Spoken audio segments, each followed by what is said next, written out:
Okay, we are looking at chapter number 28 from H.C. Verma. The question number is 20. A hole of radius r1 is made centrally in a uniform circular disc of thickness small d and radius r2. The inner surface is maintained at a temperature theta1 and the outer surface, a cylinder of length d and radius r2, is maintained at temperature theta2.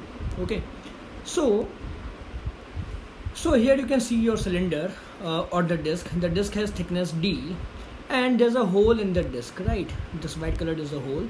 So the inner radius is r1 and the outer radius is r2. The inner surface has temperature theta1, the outer surface has temperature theta2, and the question says that theta1 is more than theta2, so the heat will flow radially outwards. Okay, the heat will flow radially outwards along the disc. Okay, so what we have to do, we have to find the thermal conductivity of the material of the disc is K. Calculate the heat flowing per unit time through the disc. We have to find the rate of heat flow. Okay, so we have to find the rate of heat flow along the radial direction. So let's say here we are taking at a radius r. Okay, this is your radius r and we have taken a thin strip. Okay, this thin strip I have taken whose thickness will be dr. Okay, so for this thin strip I need to find the resistance, thermal resistance first. Okay, so thermal resistance of the thin strip will be how much?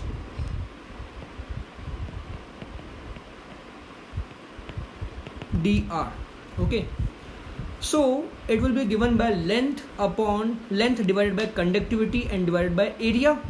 So in the direction of heat flow, since the heat is flowing along the radial direction, so the length will be length will be dr.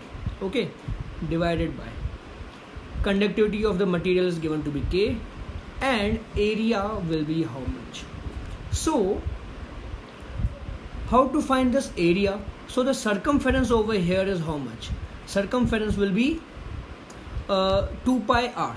Okay, and the thickness of the disc is d. So if you look at the outer curved surface area, so we have to find the curved surface area basically for this element over here. So the curved surface area will be circumference 2 pi r into thickness d. Alright, so this is the resistance of the element. Now we have to find the total resistance. So the total resistance will be given by, total resistance will be integration of dr. So when you put the formula for dr, that will be equal to 1 divided by K times 2 pi d. These are the constant terms, and then we have integration dr divided by r. Now what are the limits over here? So the limits will be from inner radius to outer radius. So we put the limits over here, r1 to r2.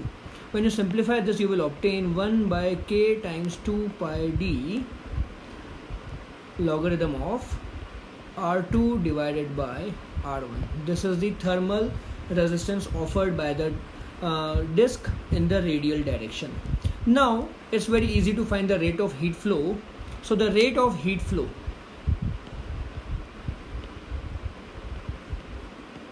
that is dq by dt, which I prefer to write as the I.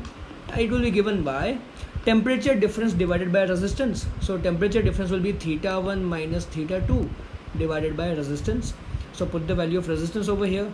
So you will get theta1 minus theta2 and 1 by K times 2 pi d. So here we just need to write down natural logarithm of r2 by r1, and over here in the numerator K times 2 pi d. That's it. This is your answer.